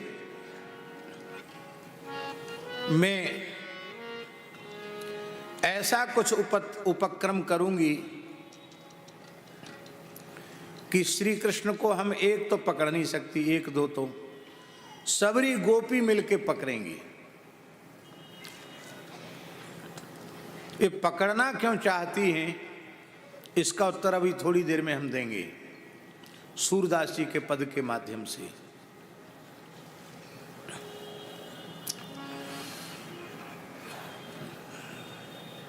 उस गोपी ने कहा कि देखो, आवाज लगाएंगे तो ठीक नहीं है, हम संकेत करेंगे और तुम संकेत पर सब आ जाना। तो बोले पहले तुम अपनी योजना बताओ क्या करोगी। उसने कहा हमारे घर में एक बहुत विशाल घंटा है, स्वर्णमय घंटा है बजने वाला, टन टन टन जो बजता है, स्वर्णमय घंटा है। हमारे पुरखाओं का है, देवताओं की आरती पूजा में बजाया जाता है विशेष अवसर पर। तो हम अपने बढ़िया सुंदर अधोटा दूध माट में भर के छींके को बांध देंगे घंटा में, और जब श्याम सुंदर इतने ऊंचे पर वे तो पहुंचेंगे नहीं, वो जाएंगे तो पहुंचने का प्रयत्न जरूर करेंगे। जैसे ही उसको अपनी लकुट से हिलाएंगे डुलाएंगे घंटा बजेगा। बस तुम सब ध्यान रखना घंटे की आवाज पर। घंटे का शब्द जैसे ही सुनाई पड़े दौड़ के आ जाना, फिर चारों ओर से पकड़ के घेर लेंगे, फिर खूब नाच नचाएंगे उनको। ठीक है, अरे भैया तेने तो 16 आना नहीं 20 आना बुद्धि तेने अपनी लगाई दी, बहुत बढ़िया, अब तो जरूर पकड़े जाएंगे। और उस गोपी ने बड़े भाव से अधोटा दूध, कम से कम 1 क्विंटल दूध ओटाया, उसको आधा क्विंटल किया। बड़ा विशाल घंटा था, विशाल माट में भर करके मिश्री, केसर और सुंदर इलायची की सुगंध से युक्त सुंदर दुग्ध, ठंडा दूध, गरम नहीं, ठंडा दूध करके उसको बांध दिया उसमें माट में, छींका उसमें लटका दिया और ध्यान करने लगी कि प्रभो पधारो पधारो, आपके लिए ही ये दूध है, पधारो पधारो। भावग्राही जनार्दन, श्री ठाकुर जी सखाओं के सहित पधारे। गोपी छिप के ध्यान कर रही है। तो जैसे ही आए ये पयः, दधि पयः, पयः माने दुग्ध, दुग्ध की चोरी का प्रसंग है। इस पयः नाम की चोरी के प्रसंग की लीला को संस्कृत के रसिक महापुरुषों में श्री बिल्वमंगल जी महाराज, जिनका काल 8वीं शताब्दी का, 7वीं 8वीं शताब्दी का काल है, और 11वीं 12वीं शताब्दी का काल है श्री जयदेव जी का, और सबसे पहला काल है बिल्वमंगल जी का। बहुत सुंदर कृति है उनकी कृष्ण करणामृतम, जिसके 3 शतक प्रसिद्ध हैं। उनमें ये तृतीय शतक का श्लोक है। पीठे पीठ निषण्ण बालक गले तिष्ठन् सगो पालको यंत्रांतस्थित दुग्ध भांड मभविद्याच्छाद्य घंटावरम वक्त्रोपांत कृतांजलि कृतशिरा कंपम पिबन्यः पयः पायादागत गोपिका नयनयोर गंडूष फूत्कार कृत। इसको आचार्य श्री बिलमंगल जी ने फूत्कार लीला कहा है। व्यास जी पीठे पीठ निषण्ण। आप त्यागी जी के आगे आके बैठ जाओ, क्योंकि त्यागी जी के जटा मुकुट से आपको दर्शन नहीं हो रहा है।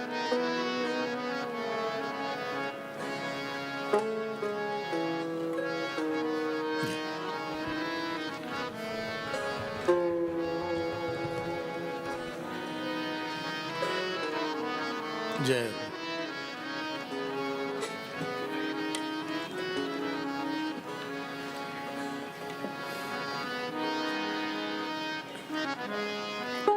भगवान वहां पधारे, सखाओं ने देखा, बोले लाला ये तो बहुत ऊंचे लटके भयो छींको, यहां तक हम सबरे पहुंचेंगे कैसे? बोले पीढ़ा लगाओ पहले। पीढ़ा जानो ना, पीढ़ा पीठिका, पीढ़ा लगाए। पीठे पीठ निषण, पीठ पर पीठ रखा, उन पर ग्वाल बाल खड़े हो गए। बालक गले तिष्ठन्स गोपालक, यहाँ कंधे पर ठाकुर जी खड़े हो गए। फिर भी और ऊपर रह गई मटकी, तो ठाकुर जी ने फेट से लकुट निकाली छिद्र करने के लिए। तब तक कोई सखा बोला कन्हैया जल्दी कर, नीचे उतर जा। कहा क्यों? अरे तू ये तो देख, ये छींको काय में बंध रहे हो, ये छींको घंटा में बंध रहे हो। जैसी छींको हिलेगो घंटा बजेगो, गोपी दौड़ के आवेंगी, मार पड़ेगी, षड्यंत्र है, पकड़वे को। श्री ठाकुर जी ने कहा इतना श्रम किया है उसे हम व्यर्थ नहीं जाने देंगे, तुम देखते रहो। ठाकुर जी बोले 1 घंटा। बोला प्रभु आज्ञा। तू कौन है? मैं आपका सेवक हूं। मैं कौन हूं? प्रभु जब मैं सेवक हूं तो आप मेरे स्वामी हैं। सेवक का धर्म क्या है? बोले स्वामी की आज्ञा का पालन। तो मैं आज्ञा देता हूं, कितना हिलाऊं डुलाऊं, बजना मत। उसने कहा जो आ गया। अब आप लोग ज्यादा दिमाग मत लगाना अपना कि घंटा से बातचीत कैसे हुई। घंटा जड़ है तो जड़ से बातचीत कैसे हो गई? अब हम कैसे आपको कहें, किन शब्दों में कहें? जड़ता हमारी बुद्धि में है। उस सच्चिदानंद से भिन्न कोई तत्व, कोई वस्तु, कोई व्यक्ति, कोई पदार्थ नहीं है। आत्मई वेदम सर्वम। जब सब कुछ वही है तो अचेतना कहां हुई? जड़ता कहां हुई? जड़ता हमारी बुद्धि में है।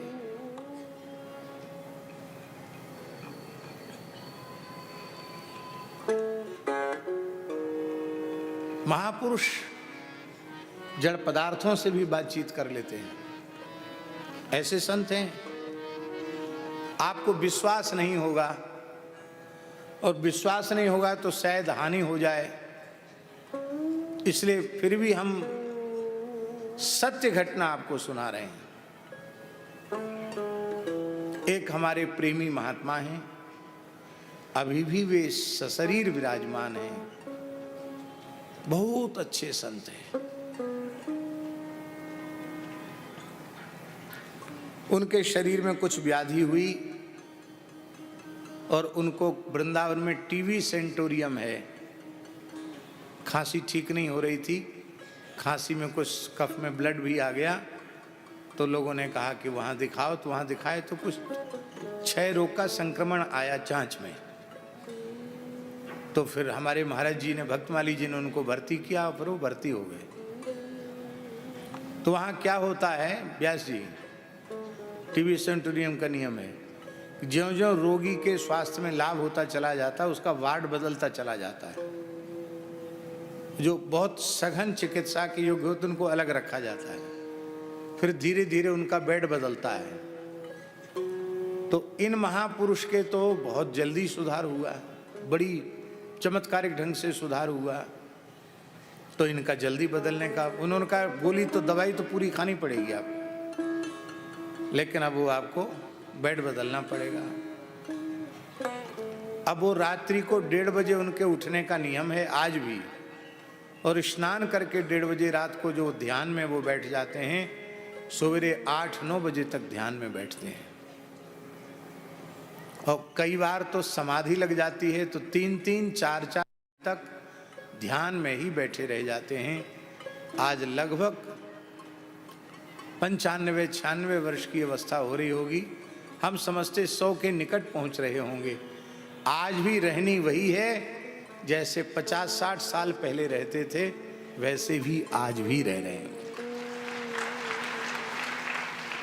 पर आप पूछेंगे तो उनका पता हम नहीं बताएंगे आपको, लेकिन वो संत वृंदावन में हैं।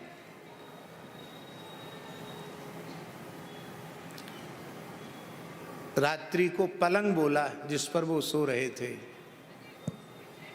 पलंग उनसे बोला बेड, रोगी का बेड जो होता है, पलंग बोला बाबा आप जब से हमारे ऊपर आसन लगाया हमें बहुत आनंद था, पता नहीं कैसे कैसे पापी मनुष्य मेरे ऊपर आए, आपके आने से हमको बहुत सुख मिला, आप हमारा त्याग न करें, जब तक हॉस्पिटल में तब तक इसी पर रहें। उस बेड ने कहा रोते हुए, तो आपको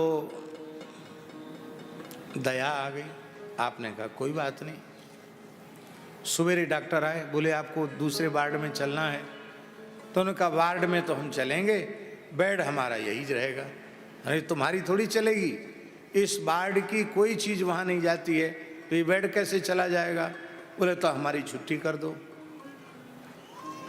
आखिर में डॉक्टर की बात माननी पड़ी और उनका बेड बदल गया। सत्य घटना सुना रहे हैं टीबी सेंटोरियम की। अब उन्हीं के बेड पर एक दूसरा रोगी आया, आते ही उसको इतनी बेचैनी शुरू हुई रोगी को, रात को उसने इतना तूफान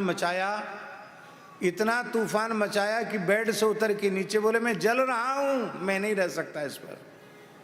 तो हल्ला मच गया, भाई बेड में ऐसी क्या चीज है इसमें जल, तो ठीक है एकदम। तो उन महात्मा के कान में बात पड़ी, बोले हमने पहले ही कहा था वो बेड हमारे पास ही रहेगा, दूसरे रोगी के पास नहीं रहेगा। तब उसको गर्म पानी से डिटॉल से धुलवा करके और दूसरे वार्ड में जहाँ वे महात्मा थे वो बेड वहीं पहुँचा, और जब तक वो टीबी सेंटोरियम में थे वही बेड उनकी सेवा में रहा। जड़ तत्व जिनको हम जड़ कहते हैं उसमें भी चैतन्य है, उसमें भी चेतना है। आप में पात्रता हो तो आपसे बात कर सकते हैं। हम लोग भगवान के पात्रों को क्या बोलते हैं? बर्तन बोलते हैं। क्या बोलते हैं? पार्षद बोलते हैं। पार्षद का मतलब वो सबके सब चैतन्य है, जड़ नहीं है। भगवान के मंदिर की एक झाड़ू भी जड़ नहीं है, वो भी चैतन्य है। इसलिए भगवान की प्रत्येक वस्तु को बहुत सावधानी से प्रयोग किया जाता है। बोलो भक्तवत्सल भगवान की जय। फिर साक्षात परमात्मा बात करें तो क्यों नहीं कर सकते? और फिर घंटा जब भगवत पार्षद है तो भगवान अपने पार्षद से बात क्यों नहीं कर सकते? ये शंका अपने मन में मत करना, इसलिए ये बात हमको सुनानी पड़ी। तो वो बोला घंटा कि प्रभु आप मना करोगे तो वे भला मैं क्यों बजूंगा, आवाज ही नहीं निकालूंगा, कितना हिलाओ डुलाओ।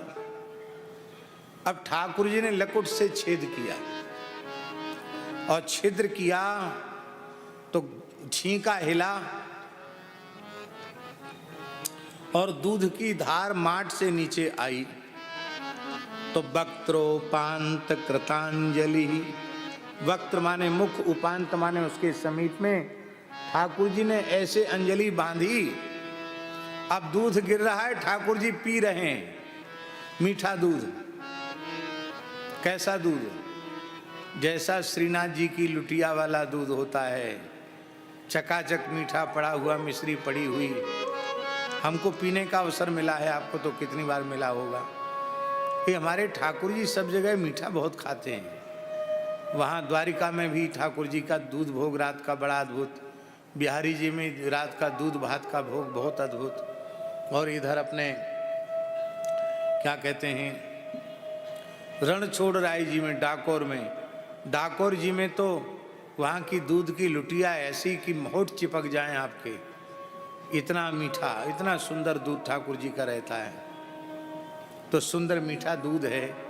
अब ठाकुर जी भोग लगा रहे हैं। अब देखिए, झांकी ध्यान कीजिए, वो छींका हिल रहा है तो दूध की धार कभी अंजलि में गिरती है, कभी ठाकुर जी के श्री मस्तक पर गिरती है।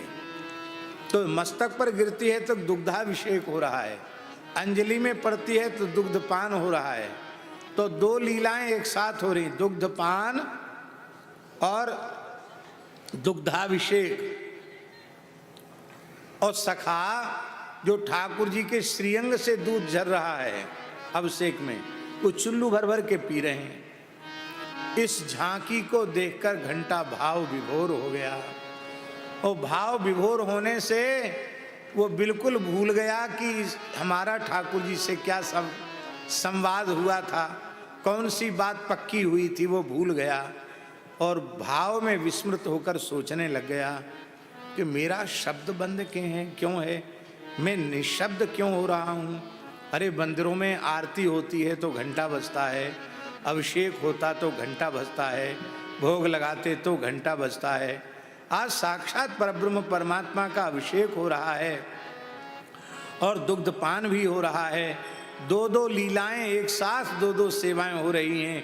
यदि आज के अवसर पर मैं नहीं बजा तो मेरा तो जीवन जन्म ही व्यर्थ चला गया। हाय हाय, मैं चुप क्यों हूँ लीला दर्शन में। अब तो भावावेश में बड़ी जोर से घंटा बजा, ढन ढन ढन ढन ढन ढन, बहुत जोर का घंटा बजा। तो पाया दागत गोपिका, पीते पीते गोपी आई, सब गोपियां आ गई। अब सखा बोले अब मार पड़ेगी, बोले मार बिल्कुल नहीं पड़ेगी, हमारो अनुकरण करो। ठाकुर जी ने अपने मोहड़े में कपोलों में दूध भर लिया और गोपी जितनी तेजी से दौड़कर ठाकुर जी के पास पहुंची, उतनी तेजी से दौड़ के ठाकुर जी पहुंचे और उसकी आंखों में फू कर दिया। होरी चल रही है ना, नैनन में मोई गारी दई और पिचकारी दई, होरी खेली न जाए। तो ये दूध की पिचकारी, केसर मिश्रित दूध की पिचकारी जैसी गोपी के आंखों में पड़ी। अब वो अपना मोहड़ो पोछे, तब तक ठाकुर जी भाग गए। और जो गोपी आई तो जैसो करेंगे गुरु वैसे ही तो चेला करेंगे। ग्वाल वालों ने भी मोहड़े में दूध भर लिया, वो भी सब गोपी के फू फू फुर फुर फुर करके भगे। इन सब लीलाओं के, बाल लीलाओं के प्रधान आचार्य श्री कृष्ण ही है। हम लोगों को अपने बचपन की स्मृति है, सत्यनारायण भगवान की पंजीरी मुंह में भर के और फूफा जी के पीछे खड़े हो जाते और कहते फूफा जी। अरे महाराज, फूफा जी का पूरा अभिषेक हो जाता पंजीरी से। बोलो वृंदावन बिहारी। सब लीलाओं के आचार्य श्री कृष्ण, यही सब बालकों को चंचलता इन्हीं ने सिखाई है। इसलिए भैया, कोई बालक की चंचलता देखो तो यही अनुभव करो, इस बालक के रूप में श्री कृष्ण खेल रहे हैं।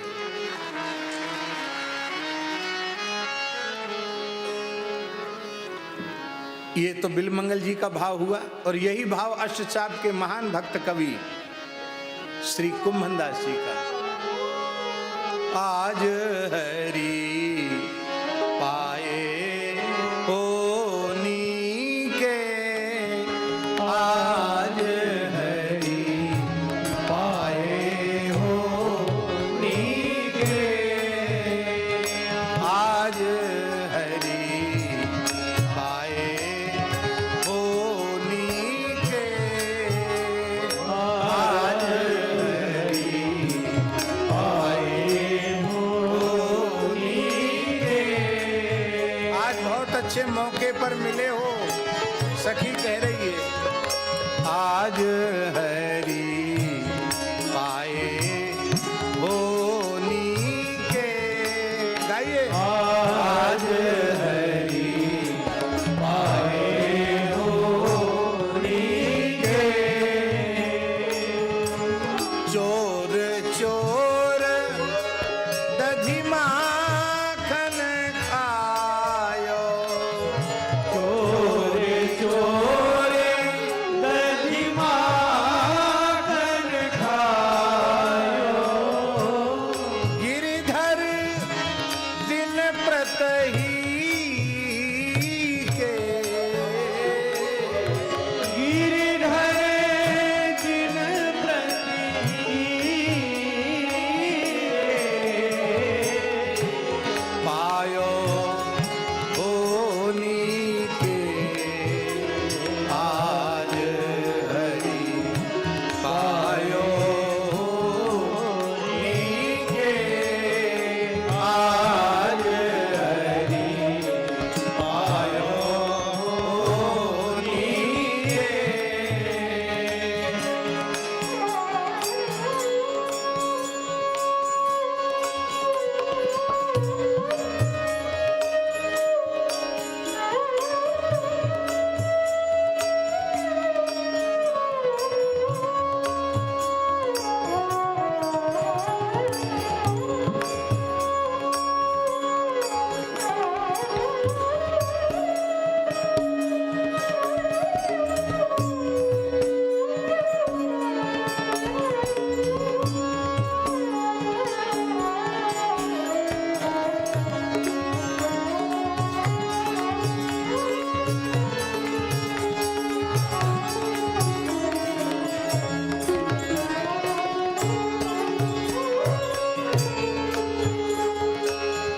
रोक्यो भवन द्वार ब्रज सुंदरी, रोक्यो भवन द्वार ब्रज सुंदरी, ये ठाढ़े पय पी के,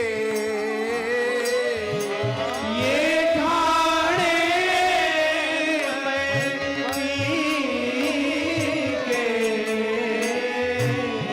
हरि गंडूष छीट देने ननी, हरि गंडूष छीट देने ननी, धाय चले देखी के, आज हरि धाय चले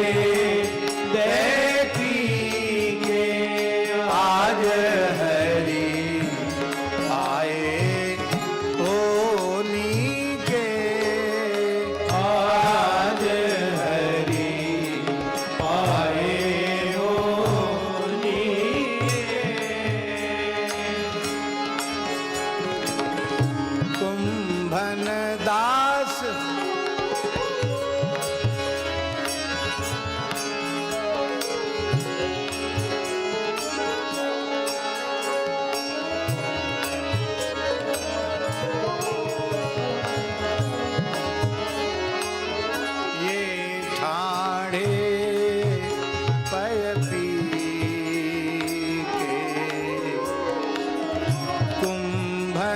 दास प्रभु जान न दई हो।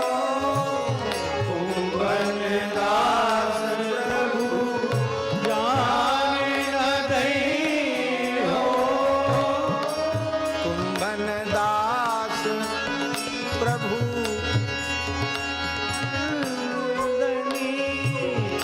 कुंभन दास प्रभु चतुर ग्वालिनी क्या कह रही है?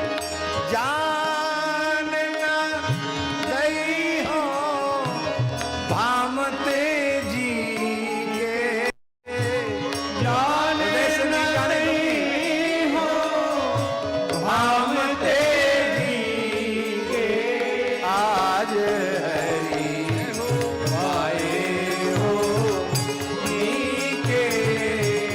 आज हरि पाए हो नीके।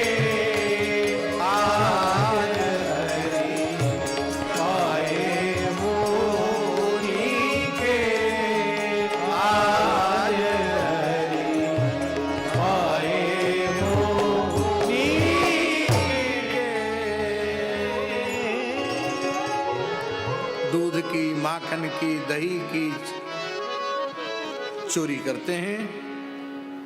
मरकान भोक्षण बंदरों को खिलाते हैं। हमारे ब्रज के संत कहते हैं रामावतार में कुछ खिलाया पिलाया नहीं, युद्ध लड़वाया लंका वाला, अपने आप मधुर फल खाओ। तो कृष्णावतार में बंदरों को बुला के कहते हैं कोई बात नहीं, पुरस्कार लो माखन का। मरकान भोक्षण, यहाँ दो तरह के प्रयोग हैं व्यासी। मरकान बहुवचन है, मरकाय ददतम शिचिस्थितम, आगे मरकाय एक वचन का प्रयोग है। इसका अर्थ क्या है? जहां एक वचन है मरकाय वहां हनुमान जी हैं, और जहां बहुवचन में है और सब हनुमान जी के संगी साथी हैं और वानर हैं। बंदरों को खिलाते हैं। नाती भांडम भिनती, खुद नहीं खाते, बंदरों को खिलाते हैं। भांडम भिनती, बर्तनों को फोड़ देते हैं। क्यों फोड़ देते हैं? एक बढ़िया बात कहें, वृंदावन की एक दुकान पर हम गए डॉक्टर साहब के यहाँ, तो संध्या का समय था। डॉक्टर भी ब्राह्मण